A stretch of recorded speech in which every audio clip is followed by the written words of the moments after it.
Hello everyone and welcome to English Pod. My name is Marco.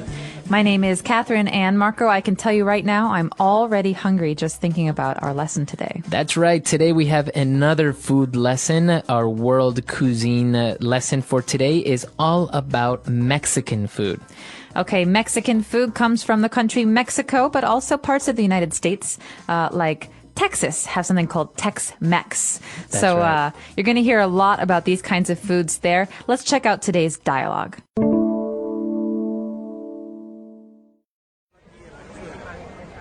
Hello, sir. Welcome to Pistolera Restaurant. May I take your order? Yes, I would like the chicken cheese enchiladas with a side of guacamole. Sorry, sir, but we ran out of chicken. May I suggest our delicious beef burritos or cheese quesadillas? Both include a side of guacamole and jalapenos. Sure, I'll have the burrito. Do you have nachos? Of course, sir. Our nachos come with melted cheese and chili. Sounds good. Would you like anything to drink? Sure, I'll have a Corona. All right, we're back. So a lot of great dishes from Mexico. Let's take a closer look at some of those on Language Takeaway. Language takeaway. So first up, Marco, we have the word enchilada. That's right. We have some chicken cheese enchilada. So this dish has chicken and cheese, but an enchilada, what is that?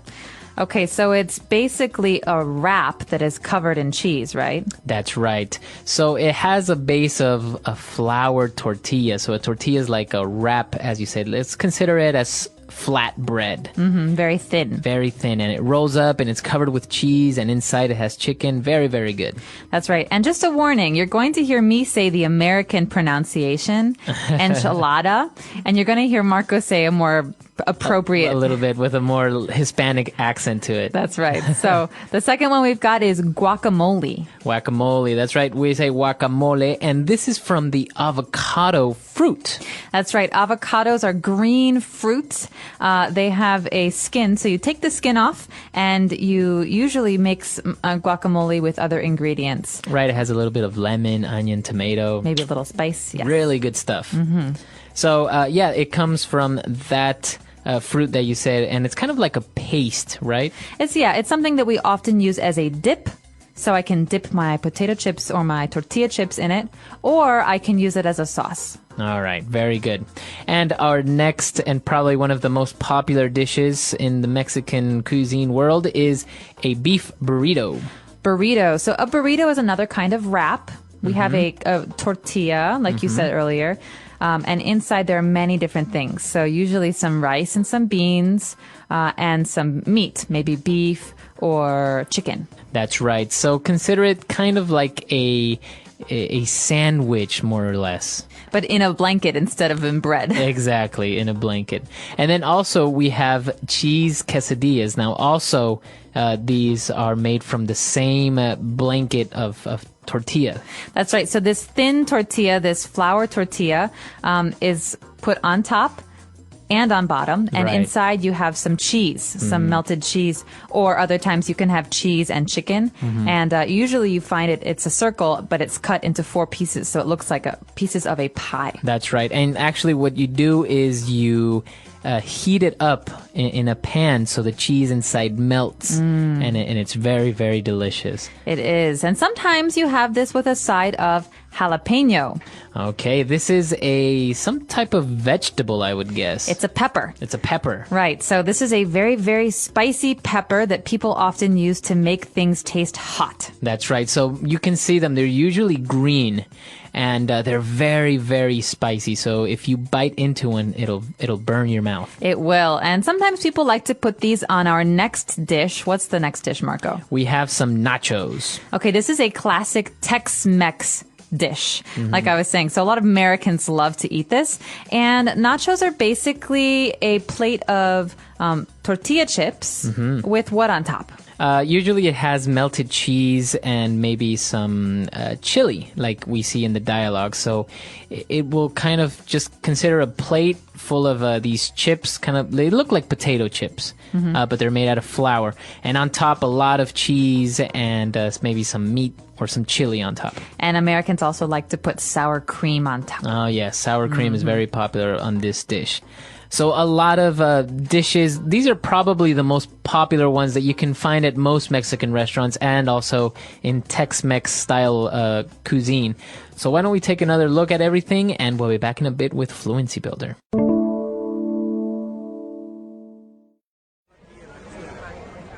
Hello, sir. Welcome to Pistolera Restaurant. May I take your order? Yes, I would like the chicken cheese enchiladas with a side of guacamole. Sorry, sir, but we ran out of chicken. May I suggest our delicious beef burritos or cheese quesadillas? Both include a side of guacamole and jalapenos. Sure, I'll have the burrito. Do you have nachos? Of course, sir. Our nachos come with melted cheese and chili. Sounds good. Would you like anything to drink? Sure, I'll have a Corona. All right, so Marco, today we have only 3 things to talk about in Fluency Builder. The first one is something that the waiter said to the customer. It was to run out of. That's right. He wanted some chicken cheese enchiladas, but unfortunately they ran out of chicken. So the phrasal verb here is to run out of. That's right. And we heard the past tense. So unfortunately, we ran out of chicken. This means that we no longer have chicken. We sold all of the chicken. That's right. So for example, if you're in your car and all of a sudden you run out of gasoline, it means your car will stop running. That's a very bad situation. So to run out of means to not have any more. That's right. So you ran out of money. Maybe you have no more money. Another bad situation. All right. So instead he ordered a burrito that included a side of guacamole and jalapenos. Okay, so the reason we included this is because it's important to remember this as a phrase, a side of. That's right. So this burrito comes with a side of guacamole, or this burrito has a side of beans. So a side of means a small portion, a little bit. That's right. The most important part of a side of is that it doesn't come in the dish or inside the burrito, let's say. It just comes separately on a separate little plate. Or it can come next to the main dish. So if the main dish is tacos, you can say, I want tacos with a side of black beans. You would get the black beans in a little bowl next to you. But that's not the main thing. Exactly. So a side of.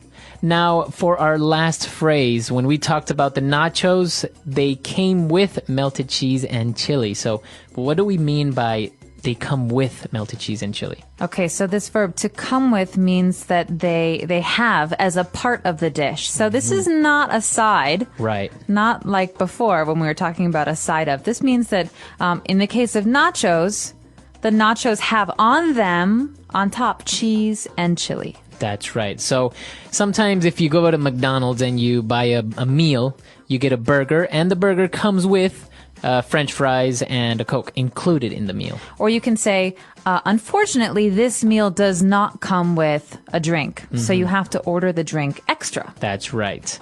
Okay, so a lot of great stuff. Let's take another look, and we'll be right back.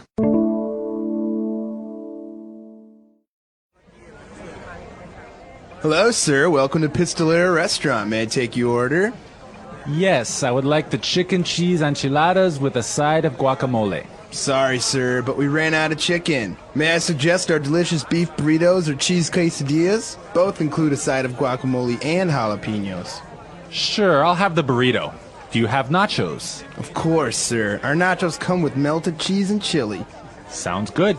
Would you like anything to drink? Sure, I'll have a Corona. All right, so Mexican food, very, very delicious. And as we see, it has a lot of cheese in most dishes. It does. A lot of cheese and also a lot of tortillas. So tortillas are these usually round, flat, pancake-like things. They're not sweet. They're savory. And you usually put things in them like tacos or fajitas or burritos. That's right. And there's 2 kinds, right? That's right. So you have tortillas that are made from flour that are usually white. And then you have corn tortillas that are made from corn, and they're usually a little bit more yellow. That's right. So it's actually, Mexican food is very, very good, but usually it's a little bit spicy. So if you don't really like spicy food, you should tell the waiter or waitress to not make it spicy. That's right. If you don't eat spicy food, you certainly don't want to eat any jalapeno peppers. That's right. I'm actually not really a fan of spicy food. So For example, I really cannot eat jalapeno peppers. See, I'm the opposite. I love spicy food, so I often order green enchiladas, which have a spicy jalapeno green sauce. Yeah, they're very, very spicy. So this is part of our mini-series that we have all about world foods. We've already taken a look at Italian food. We have Mexican food. Next, we'll be looking at Indian food, Korean food, a lot of great international foods coming up. Yummy. So let us know, do you like Mexican food? Have you ever had Mexican food? And if we left off some kind of Mexican food like tacos, let us know. That's right. Our website is englishpod.com. We'll see you there. All right, bye.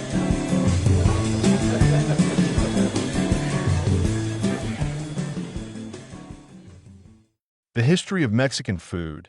You can't learn to speak Spanish without learning a bit about Mexican food. Mexican food has gained a great deal of popularity around the globe, but there's a lot of confusion about what constitutes real Mexican food. Real Mexican food is food that has traditionally been consumed in Mexico and is currently being consumed in Mexico. Thus, pre-Hispanic food, post-colonial food, as well as current modern trends in Mexican food and drink will be discussed. Most of the so-called Mexican food consumed outside of Mexico is a version of what's known as Tex-Mex, mostly dishes from northern Mexico adapted to U.S. tastes and commercial appeal. That said, and given the high concentration of Mexican immigrants in the U.S. and elsewhere, authentic Mexican food can be found, but typically not in the variety nor the level of authenticity as found in Mexico. Mexican cuisine is as complex and varied as other cuisines from ancient civilizations, such as Chinese, Italian, and Indian, and equally varied as it was developed over thousands of years and across the many historic and cultural regions of Mexico. Today's traditional Mexican food is a fusion of the indigenous Mesoamerican cooking with European, mostly Spanish, elements added after the Spanish conquest of the Aztec Empire in the 16th century. And even more modern restaurants springing up all over Mexico are fusing the traditional cooking with flavors from all over the world, including Asia, the Middle East, and Africa. But a lot of Mexican food consumed today throughout Mexico is still based on ingredients and traditional recipes that the Mayas and Aztecs developed prior to the Spanish conquest.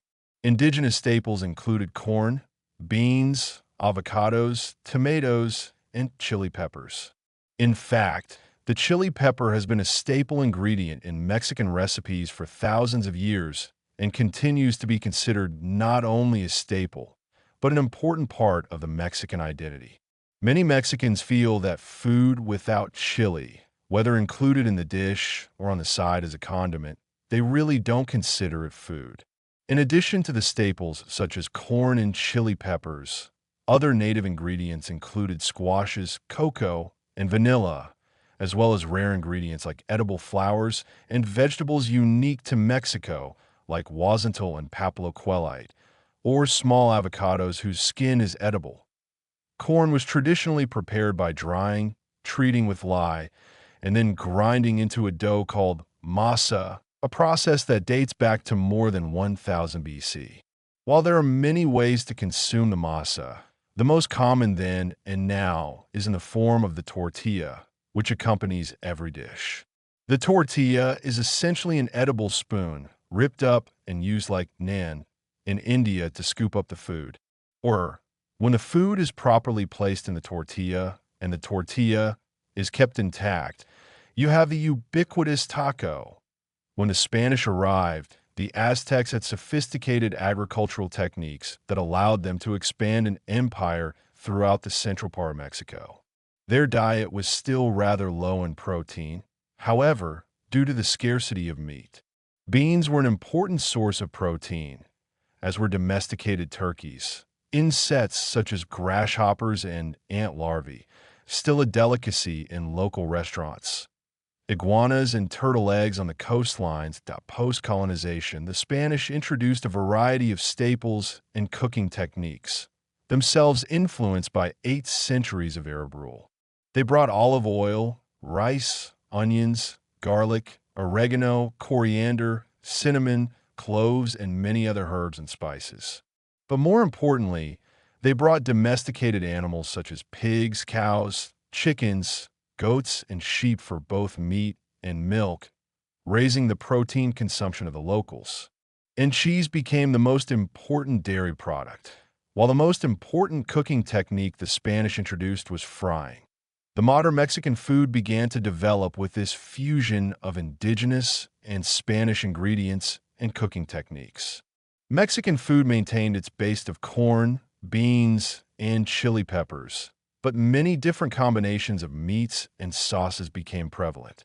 Immigration and regionalization continued to play a role in the development of regional dishes and specialties during the 18th and 19th centuries.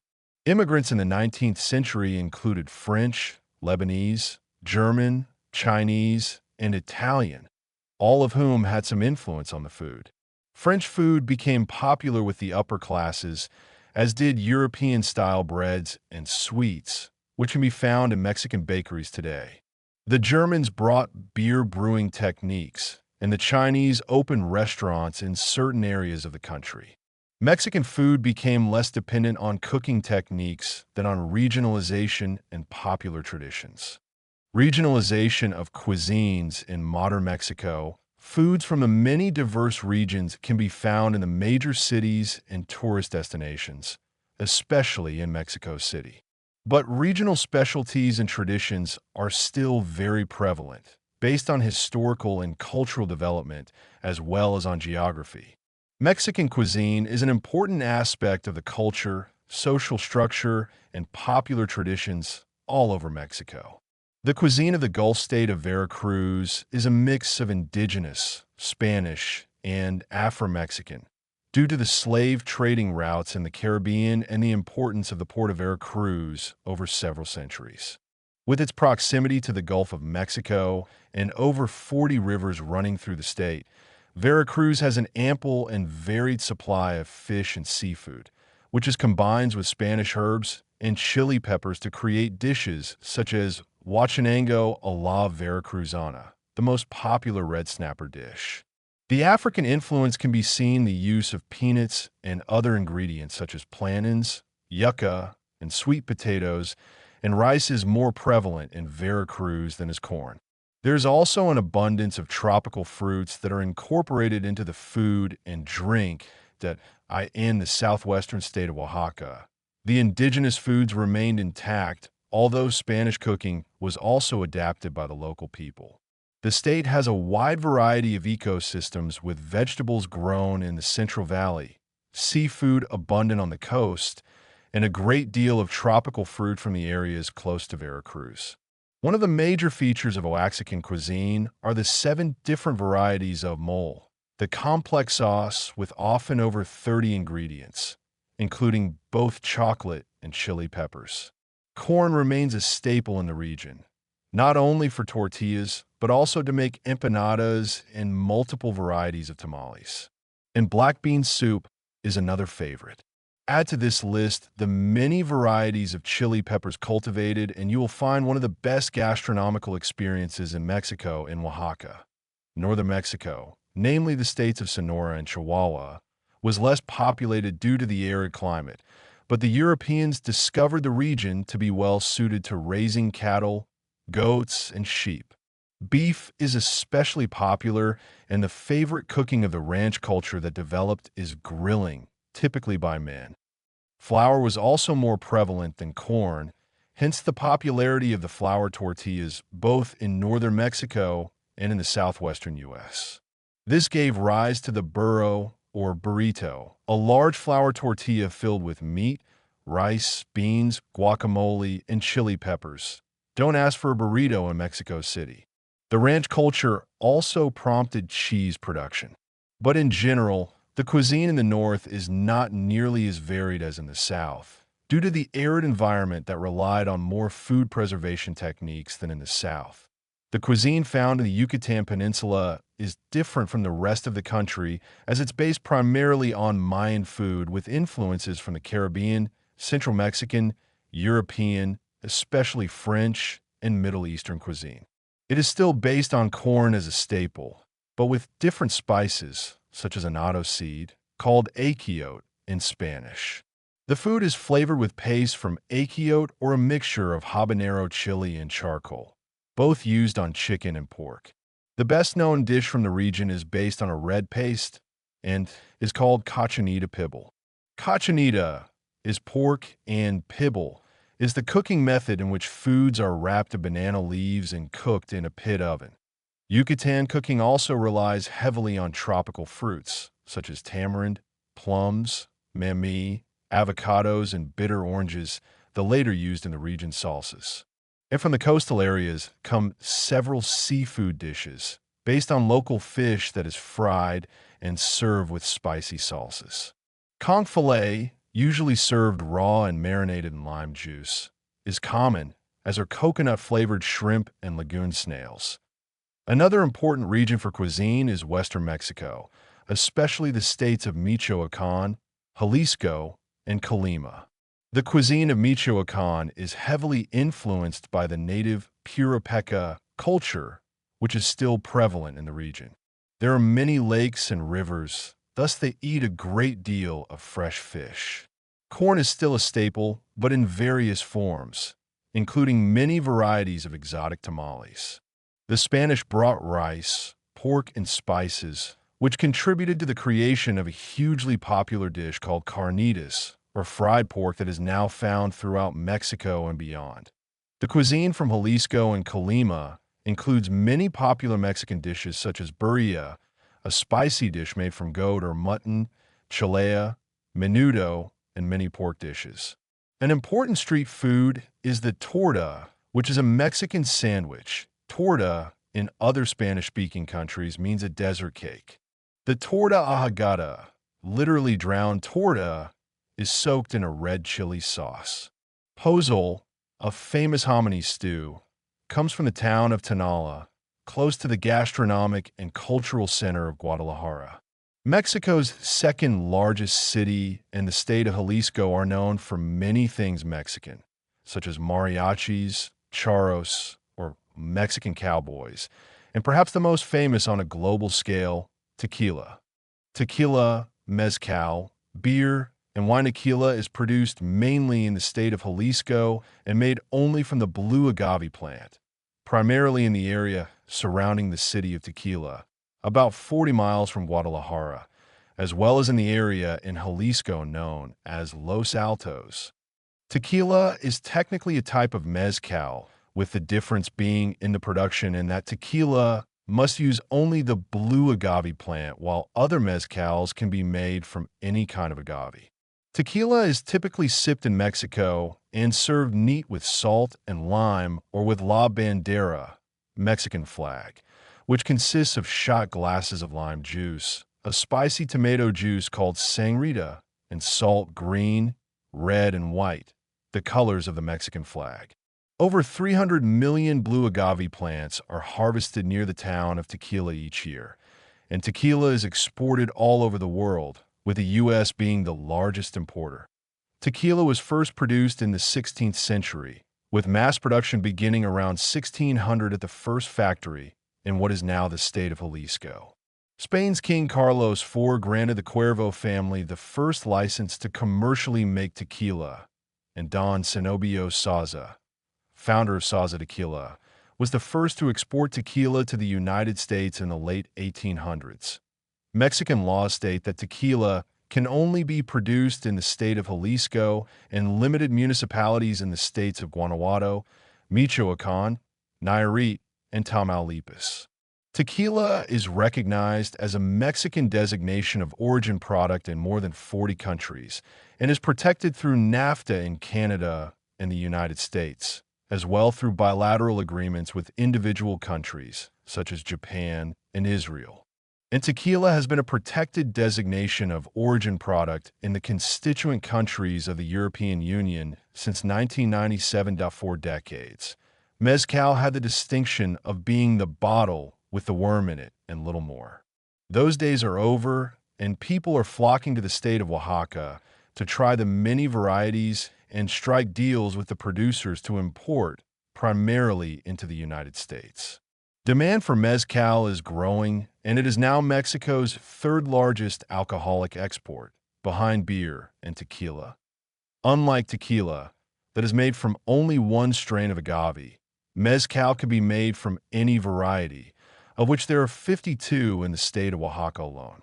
This allows the producers to create artisanal mezcals that vary greatly in flavor and price, with some bottles fetching over $200 in the U.S. market. The center of the mezcal production is in Oaxaca's Central Valley, where small, traditional producers distill the spirit alongside their crops and farm animals. Mezcal is prepared in distilleries called palenques, barn-like structures where the agave plant's thick, tall leaves are shaved with machetes and crushed. The sweet extract juices are then distilled into the smoky, clear alcohol. With 2/3 of Mexico's mezcal exports going to the U.S., Mexican authorities and producers are regularly traveling north to hunt for capital. Not only has there been an influx of capital, but many Oaxacans who are working north of the border are now returning to Oaxaca to work in the mezcal business, which is creating a boom in Oaxaca. The pre-Hispanic population of Mexico knew of fermented alcoholic beverages long before the arrival of the Spanish. In fact, they produced a corn beer. This is ironic because one of Mexico's most popular beer exports, Corona, is made with corn. The Spanish brought European-style beer, but production was limited during the colonial period due to the lack of materials and taxes and restrictions placed on the product by Spanish authorities. After the Mexican War of Independence, these restrictions disappeared, and with the arrival of German immigrants in the 19th century, many breweries were opened in various parts of the country. By 1918, there were 36 beer companies, but over the 20th century, the industry consolidated until today.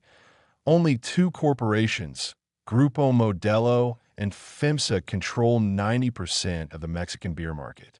Beer is a major export for the country, with most going to the United States, but some brands are available all over the world.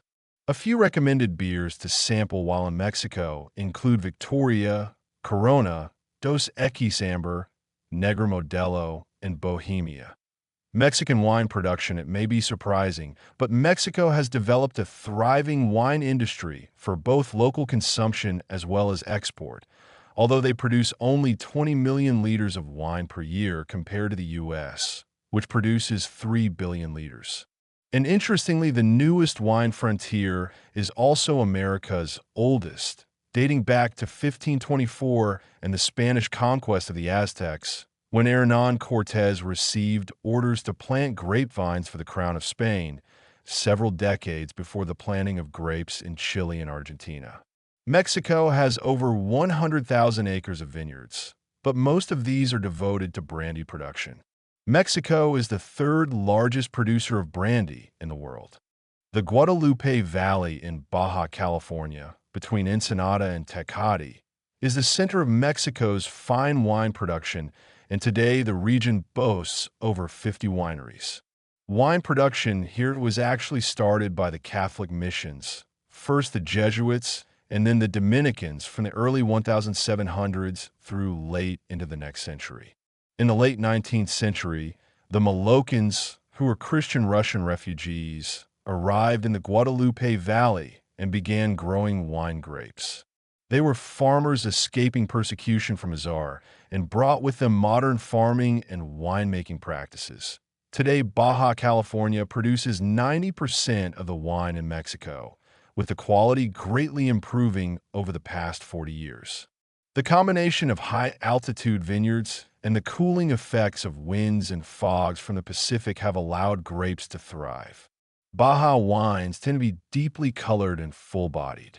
These wines are big, powerful, and heavily extracted with a substantial weight and mouthfeel and a propensity to taste jammy. Grapes here tend to be thicker skinned than normal, creating more intense flavors and aromas that Mexico's growing reputation as a wine producer has been attracting international wine companies. In addition to Freixenet and Pedro Domecq, New foreign investors include Chuck Wagner of Napa's Camus Vineyards and Henri Lurton of Bordeaux's Chateau Brancanac. The Calon Group and Wint Vineyards are also becoming more involved in the Mexican wine industry. Along with this international attention has come an increase in tourism from the north, not only to sample the wines, but also to stay in some of the new boutique hotels that have been built, many in the middle of vineyards.